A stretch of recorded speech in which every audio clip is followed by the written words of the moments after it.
Don't underestimate the importance of having good eye contact with the prospect in either a one-to-one or in a group setting. It's the best way to judge engagement. The next basic sales principle is directing attention. Your marketing materials have been intentionally designed to be visually appealing and rich in information.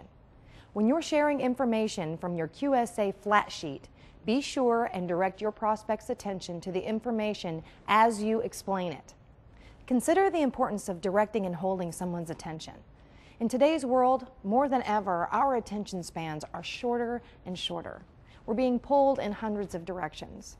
Our minds are inundated with stimuli coming at us from many sources. Our phones, computers, the TV with split screens and people, obligations we need to get to, on and on.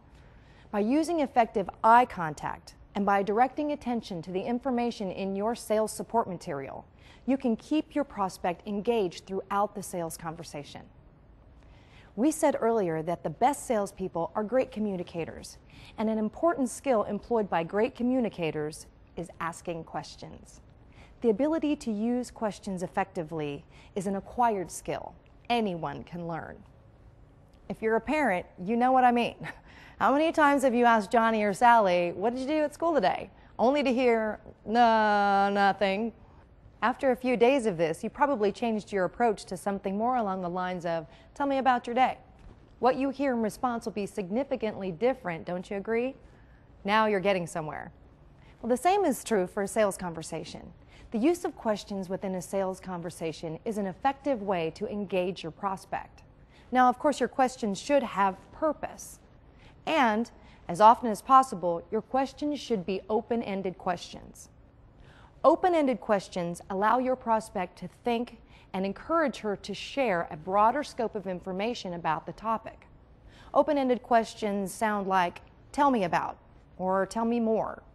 "How would you?" "What are your thoughts about?" "Why do you say that?" Practice using open-ended questions to learn more about people and their experiences. This is an important step toward building relationship.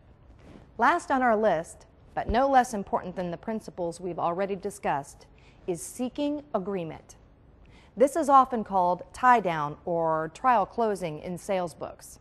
Tom Hopkins, a sales training guru, pioneered this approach over 25 years ago. He was probably one of the first to suggest that a prospect may want to buy, but does not want to be sold. You seek and gain agreement by asking closed-end questions, which sometimes can be rhetorical, not asking for an answer as such, just more of an acknowledgement